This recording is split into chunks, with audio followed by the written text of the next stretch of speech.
Sometimes the most devastating truths arrive wrapped in shiny paper on Christmas morning. The morning light filters through frost-covered windows, casting long shadows across a living room that should feel warm with holiday spirit. Instead, the air carries an almost palpable tension, the kind that settles into the bones of a house where love has conditions and worth is measured in price tags.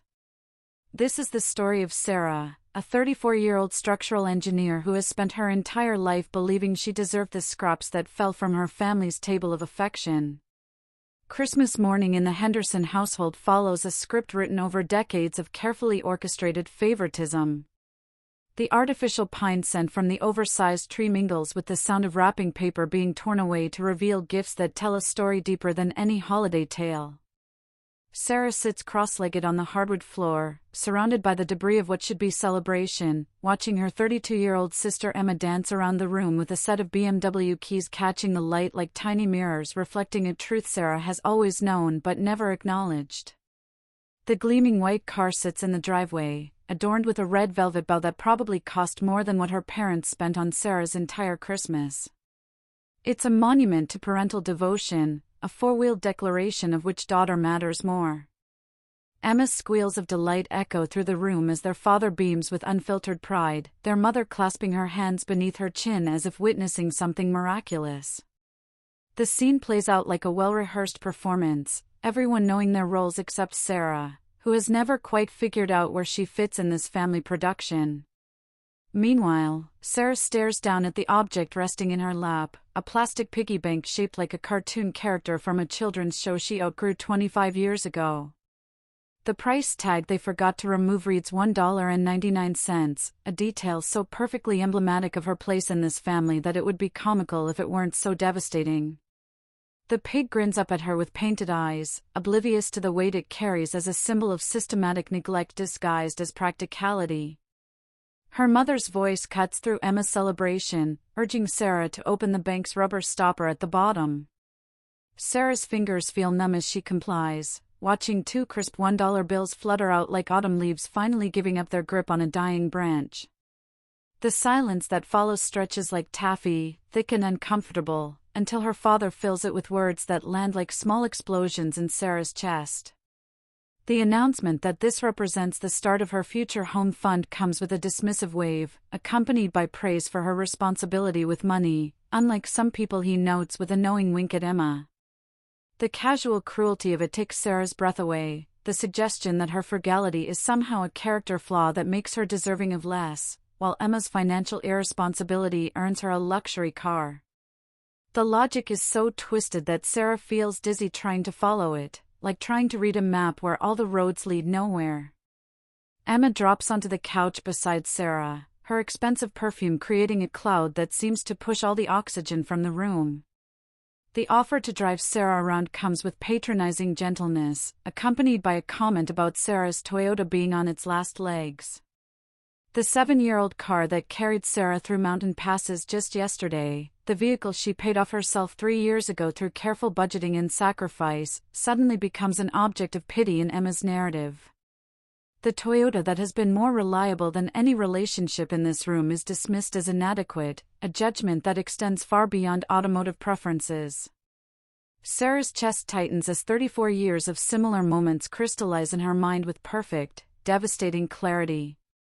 This isn't an anomaly or a particularly thoughtless Christmas morning, it's the pattern that has defined her entire existence, a systematic devaluation so consistent it has become the wallpaper of her life, noticed only when someone finally stops to really look at it. The realization hits her like ice water. She has been complicit in her own diminishment, accepting the role of the responsible daughter who needs less because she has been trained to want less. The gift she had so carefully selected and wrapped sit beneath the tree like accusations, the leather briefcase for her father that cost 2 weeks of her salary, chosen because she remembered him admiring one at a conference, the silver bracelet for her mother that she had seen her linger over in a Seattle boutique window, saved for over 3 months, the professional camera lens Emma had casually mentioned wanting, purchased by setting aside money from each paycheck with the dedication of someone who believed love could be earned through generosity. Each gift represents hours of work, careful consideration, and the desperate hope that this Christmas might finally be different. The drive down from Seattle had been filled with rehearsed conversations where Sarah practiced announcing her promotion to senior structural engineer, the advancement she had earned through nights and weekends of extra work, through designing buildings that would stand for generations after their creators were forgotten. She had imagined their faces lighting up with pride, finally seeing her as something more than Emma's responsible older sister, the supporting character in her family's ongoing drama. At each rest stop, each gas station, each mile marker, she had whispered the same prayer to herself: maybe this Christmas will finally be different. But as Sarah places the plastic piggy bank on the coffee table with hands that trembled despite her attempts at composure, the hollow sound it makes against the glass surface echoes through the room like a judgment. The sound seems to announce what she has always known but never admitted, that her worth in this family has been assigned a precise value, and it amounts to exactly $2.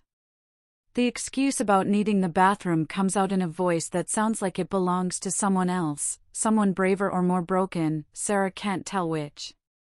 The walk up the familiar stairs feels like climbing a mountain, each step weighted with the accumulated gravity of a lifetime of similar moments. The wall of family photos that lines the stairway tells its own story. Emma's face dominates every frame, captured in moments of triumph and celebration, while Sarah appears as a background figure, if she appears at all. The bathroom door closes behind her with a soft click that seems to seal her off from the performance continuing downstairs. The marble counter feels cold against her palms as she presses down, waiting for tears that refuse to come. Instead, the pressure builds in her chest like concrete hardening around her lungs, making each breath an effort. Her reflection stares back from the mirror, eyes too dry, face too composed for someone whose world is quietly collapsing. People often speak of heartbreak in abstract terms, as if it were a metaphor or a figure of speech, but Sarah discovers that heartbreak has a physical geography. She feels each chamber of her heart contracting painfully, blood struggling to push through vessels that seem to be narrowing with each beat. Her sternum aches as if someone has pressed a knee against it, and she thinks with startling clarity that this must be what dying feels like, not dramatic or sudden, but a slow diminishing, like a light gradually being dimmed until it finally goes out. The night that follows stretches endlessly as Sarah lies awake in her childhood bedroom, listening to Emma's laughter floating up from downstairs where she and their parents plan the first road trip in the new car. The sound of their excitement is like salt in a wound Sarah didn't even know she had, a reminder that life continues its celebration while she lies in the dark grappling with truths too large to hold. At 2:17 in the morning, she finally sits up, decision crystallizing in her mind like frost forming on a window. The packing happens quickly and quietly, Sarah taking only what matters: the faded stuffed bear her grandmother gave her during the last visit before Alzheimer's stole her memories, the photo album from college filled with pictures of friends who chose to love her, the small wooden box containing her first professional blueprint, proof that she could build something meaningful even when her family couldn't see her worth. The expensive gifts she has given them over the years stay where they are, abandoned like offerings at an altar that never blessed the giver. They were never about gratitude anyway, Sarah realizes, but about a desperate attempt to purchase love that should have been freely given. The house remains silent as she carries her suitcase down the stairs, her footsteps muffled by the carpet that has absorbed decades of family conversations she was never really part of. Her house key lies cold in her palm for a moment before she places it on the kitchen counter beside the coffee maker that will brew in 3 hours for people who won't notice her absence until they need something from her. They have made their choice, she thinks, and now she is finally making hers. Streetlights blur into watery halos as Sarah navigates the empty highways, her windshield wipers battling against thickening snow while Bing Crosby's voice croons from the radio about white Christmases and holiday dreams. She reaches for the volume knob and twists it until his voice fades to silence, unable to bear the irony of his cheerful encouragement to have herself a merry little Christmas. The words catch in her throat as she whispers to the empty passenger seat, her voice breaking on the word merry, the sound sharp with bitter understanding. Through Portland's southern outskirts, her Toyota's heater struggles against the December chill, but the car pushes forward with the same reliability it has shown through college, first jobs, and promotions. 7 years old with 200,000 miles, this vehicle has never complained about mountain passes or tight parking spots, has never demanded more than basic maintenance and respect. Unlike the gleaming BMW sitting in her parents' driveway with its ridiculous red bow, her car has earned its place in her life through consistent service and mutual care. The phone buzzes against the center console around 6 in the morning, the screen lighting up with her mother's face. Not a call asking if she arrived safely, not an inquiry about her well-being, but a practical question about whether she remembered to pay the electric bill for the family's weekend cabin before leaving Seattle. The cabin they bought for getaways that Emma uses primarily for Instagram photo shoots, another symbol of resources that flow in one direction in the Henderson family. Sarah lets the call go to voicemail, watching as a semi-truck passes and sprays slush across her windshield, blocking her vision for 3 terrifying seconds until the wipers clear enough space to see the road ahead. As memories flood faster than the wipers can clear them away, Sarah's hands shake against the steering wheel. Her 5th birthday appears in vivid detail: Emma's princess party with professional decorations, pony rides, and a 3-tier castle cake, 30 neighborhood kids in party hats celebrating like Emma was royalty. Her own celebration the following year consisted of a grocery store sheet cake, 2 friends from kindergarten, and party supplies from the dollar bin. The explanation came wrapped in reasonable language about Emma needing social stimulation, while Sarah was praised for being more independent, as if needing less was a virtue rather than a learned survival mechanism. Independence, their code word for abandonment, Sarah realizes now. Her high school graduation crystallizes next in her memory, where she stood as valedictorian delivering a carefully crafted speech about persistence and dreams to mostly empty seats in the family section. Her parents had missed the ceremony because Emma's junior varsity soccer team had an away game, promising to watch the recording that sat unwrapped on Sarah's dresser until she left for college. The explanation followed the familiar pattern: Emma needed the encouragement, while Sarah always succeeded without help, as if their absence was somehow a gift to her character development. The college years blur together as highway signs count down miles to the California border. Working 25 hours weekly at the campus bookstore and cafeteria, taking maximum course loads to graduate early, stretching student loans and scholarships while Emma explored artistic inspiration across Europe on their parents' dime. The phone calls with her father were rare but memorable, usually ending with explanations about Emma needing to find herself, while Sarah was praised for always knowing exactly who she was, as if self-awareness eliminated the need for support or exploration. When her phone buzzes again with her father's name, Sarah lets it ring until voicemail claims it. The first hint of dawn lightens the eastern horizon as tears finally come, blurring the oncoming headlights into golden streaks across her vision. She pulls onto the shoulder, hazard lights blinking like a distress signal, and presses her forehead against the steering wheel as the patterns of her life crystallize with sudden, devastating clarity. Her father controls the money, withholding resources from her while bankrolling Emma's every whim. Her mother manipulates emotions, making Sarah feel selfish for wanting even scraps of attention. Together, they have created the perfect system: one parent handling financial favoritism, the other maintaining emotional control, ensuring that Sarah remains grateful for inadequacy while Emma is celebrated for excess. The machinery of favoritism runs so smoothly that Sarah has spent decades believing she deserved less, that her practical nature somehow made her less worthy of investment.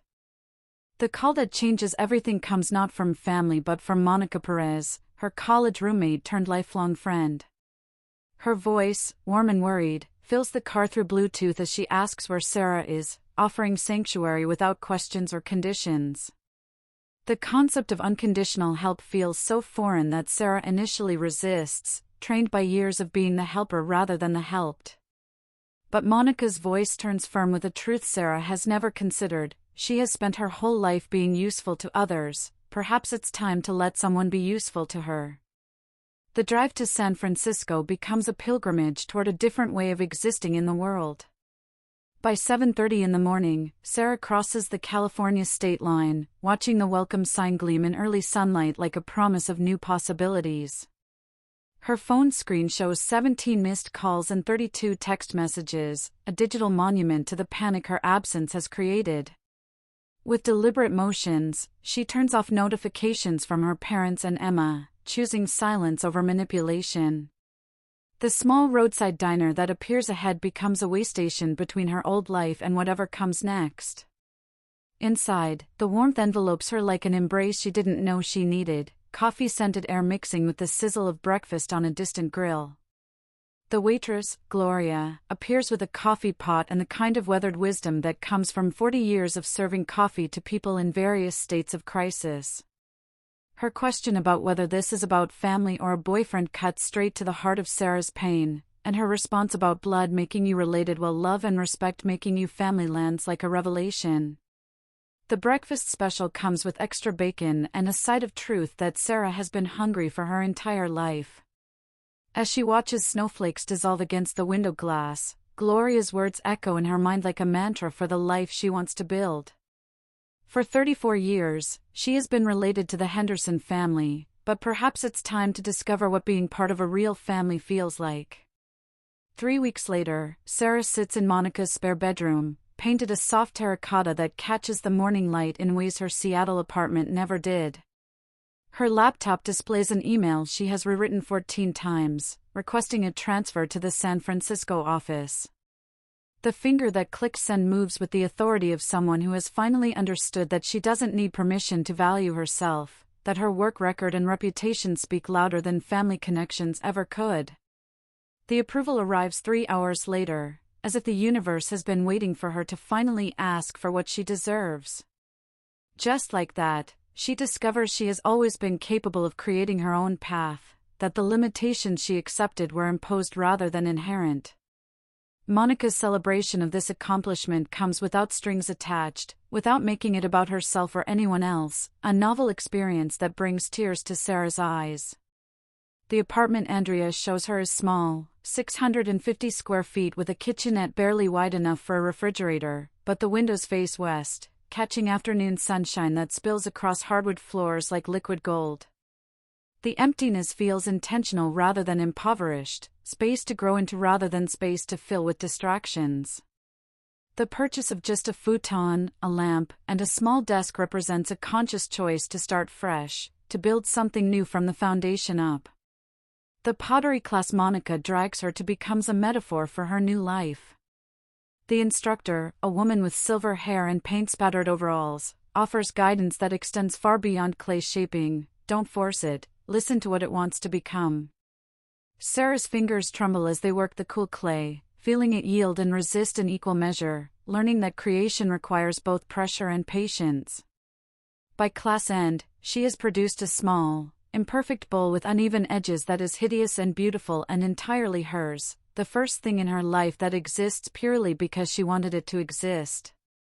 The therapy that follows becomes an archaeology of the soul, Dr. Winters helping Sarah excavate decades of buried feelings and examine them in the light. The word favoritism, when finally spoken aloud, hangs between them like a newly discovered planet, massive and undeniable once acknowledged. The question about how it made her feel unlocks a flood of awareness that Sarah has spent her life avoiding. She felt worth exactly $2, a valuation so low it barely registers on any scale of human dignity.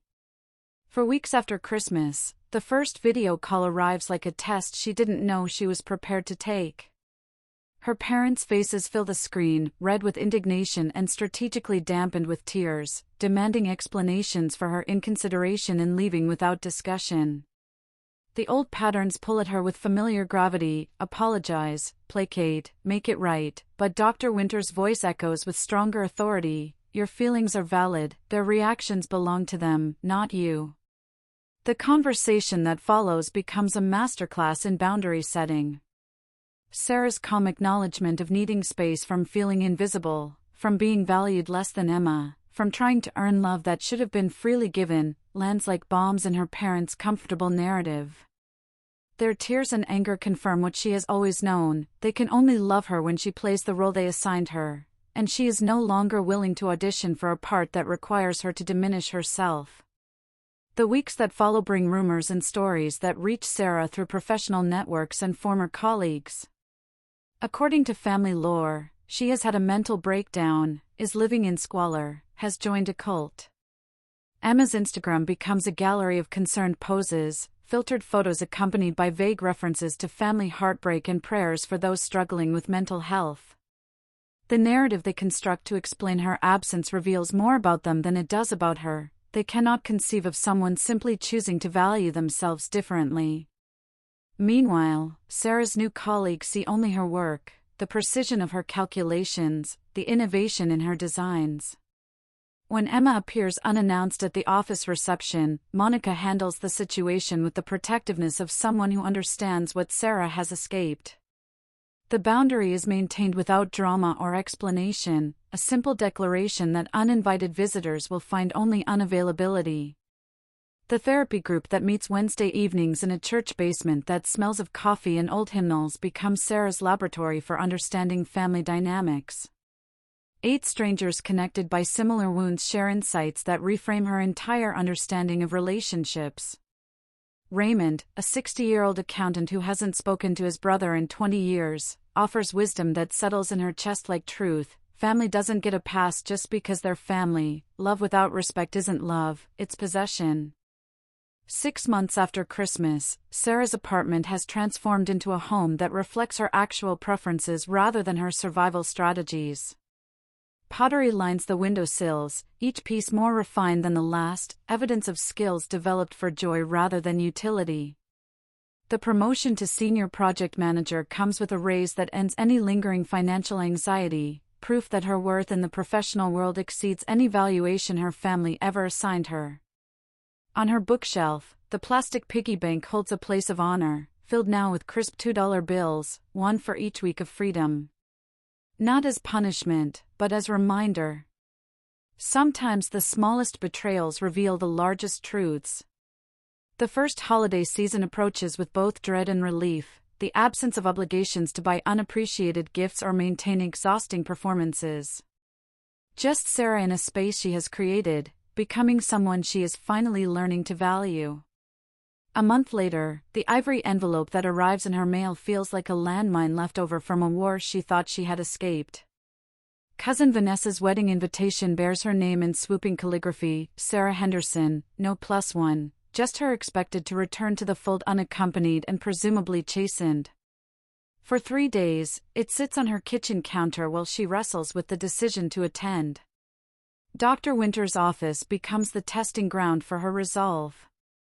The decision to go arrives with conditions: a hotel room 4 blocks from the venue instead of the family rental house, boundaries drawn in advance rather than hoped for in the moment. Her father's increasingly desperate voicemail seeking to control even her accommodation choices receive the response of silence, the boundary becoming the message. 7 months of therapy has taught Sarah the vocabulary of self-protection, and she speaks it fluently now. The midnight blue silk dress she commissions requires 3 fittings to ensure it hangs perfectly from her shoulders, schemes her curves without apology. The color of power, not reconciliation. The family's recruitment of flying monkeys, Uncle Pete with calls about family sticking together, Aunt Judith with emails about divine forgiveness, even Vanessa's fiancé sending Facebook messages, reveals their desperation and coordination. The seating chart Vanessa accidentally includes in a group email shows Sarah placed between her parents, directly across from Emma, the family tableau restored. But Sarah makes her own arrangements, a small request that signals larger changes to come. The rehearsal dinner becomes a theater where Sarah appears as a different character than the one they remember, the shadow who fled at Christmas replaced by a woman in tailored clothing and diamond studs who commands attention simply by her presence. The reactions are immediate and telling. Conversations halt mid-sentence, heads turn, her mother's hand flies to her throat. The iris who left was broken, the woman who returns is whole. Emma's approach comes with strained smiles and revelations about trading in the BMW for a Honda, about practicality learned through necessity rather than choice. The financial reality that has caught up with her parents, medical bills, job loss, house sale, creates a vulnerability that years of Sarah's absence couldn't touch. The family members who orbit toward her throughout the evening carry confessions and acknowledgments that validate everything Sarah always knew but couldn't prove. The drama since Christmas, the financial strain of supporting Emma, the recognition of differential treatment, it all spills out like water from a broken dam. Sarah receives these revelations with the detachment of someone watching waves from higher ground, understanding that proximity to drowning people requires careful attention to one's own safety. The confrontation with her father during cocktail hour becomes a moment of reckoning. His assertion that family sticks together meets her question about whether some family members stick while others get pushed aside. The revelation about the $2 in the piggy bank, spoken softer than she expected but landing with precision, cuts through decades of justification and excuse-making. His retreat signals a shift in the power dynamic that has defined their relationship. In the ladies' room, her mother's tears and declaration of missing her receive a response that demonstrates Sarah's growth. She misses who she thought they were too, a truth that acknowledges loss without accepting responsibility for repair. The evening continues with Emma's confession on the terrace about debt and repossession, about never learning to stand alone. Sarah's response, compassion without rescue, represents the culmination of months of learning to feel without fixing, to care without carrying. The next morning brings the final confrontation in the library, a staged intervention designed to restore the old order through guilt and manipulation. Their presentation of family emergency, job loss, depression, house sale, comes wrapped in blame for Sarah's departure, a narrative that makes her responsible for consequences of their long-term choices. The evidence she presents in response, compiled over months of clarity, tells a different story entirely. The photo album documenting decades of differential treatment, the financial records showing resources allocated unequally, the birthday cards revealing disparate emotional investment, each piece of evidence builds an undeniable case for systematic favoritism. Their defenses crumble as the pattern becomes impossible to ignore. The revelation that they had the money for Sarah's education but chose not to spend it on her exposes the lie at the heart of their family mythology. The plastic piggy bank makes its final appearance, this time filled with $2 bills representing weeks of freedom rather than moments of diminishment. The unusual currency catches their attention like evidence in a courtroom, impossible to dismiss or explain away. Sarah's explanation cuts to the heart of the matter. This isn't about money, but about what they thought she was worth. The conditions she sets for potential reconciliation, family therapy and respect for boundaries, come without negotiation or compromise. Her willingness to walk away gives her words the weight of ultimatum. When she gathers her evidence and leaves the contents of the piggy bank on the table, it becomes both reminder and challenge, a visual representation of what happens when parents value one child over another. The wedding ceremony becomes a celebration of commitment and respect, attended by a woman who finally understands her own worth isn't measured by others' opinions but by her refusal to accept less than she deserves. As she takes her seat beside Monica, saved by someone who chose to prioritize her comfort, Sarah embodies the difference between being related and being family. Monica's toast acknowledges Sarah's skill at building bridges, both architectural and relational, while Elliot's presence represents the possibility of love that doesn't require diminishment. Their relationship, built on shared values of sustainability and structural integrity, offers Sarah the novel experience of partnership without sacrifice. The kitchen timer that calls her away from their praise signals not just the completion of a meal but the culmination of a year's worth of growth. The video call from Emma on Christmas Day reveals the ongoing changes in their family dynamic. Their father's 90 days of sobriety, their mother's volunteer work, Emma's 2 jobs and smaller apartment, all evidence of lives being rebuilt from new foundations.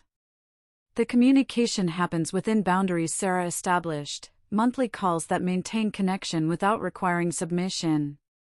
The handmade clay ornament Emma sends, clearly a first attempt at pottery, ugly but made with love, represents the possibility of relationship built on effort rather than expectation. The dollhouse their mother finds in the attic and officially transfers to Sarah's ownership acknowledges ownership of something that always belonged to her anyway, a gesture toward repair that doesn't require reciprocation. As Sarah stands on her balcony looking out at San Francisco Bay, buildings she helped design standing in silhouette against the night sky, she whispers to the city lights a truth that took 34 years to learn: worth isn't something you earn through usefulness, it's something you claim by knowing what you will and won't accept. The piggy bank visible through the window no longer symbolizes what she lacked but what she found, the courage to value herself first. The story of Sarah Henderson becomes a testament to the power of walking away, to the strength required to choose solitude over diminishment, to the courage necessary to build a life from scratch rather than accept the scraps offered by those who should have loved her unconditionally. Sometimes the greatest gift we can give ourselves is the realization that we won't accept inadequate treatment anymore, that our worth exceeds any valuation others might assign us. In the end, the woman who placed $2 in a plastic pig and drove away from everything familiar discovers something invaluable. The price of self-respect is often the loss of people who never respected us anyway, and that price, however painful, is always worth paying. The bridges she builds now, professional, personal, and emotional, stand on foundations of choice rather than obligation, supporting weight that was always hers to carry but never hers to bear alone. This is the story of a woman who learned that family isn't about blood or obligation, but about love that doesn't require you to shrink to fit someone else's comfort. It's about understanding that being valued at $2 by some people doesn't diminish your worth to those who see your true value. Sometimes the smallest gestures reveal the largest truths, and sometimes walking away is the only way to walk toward the life you were always meant to live.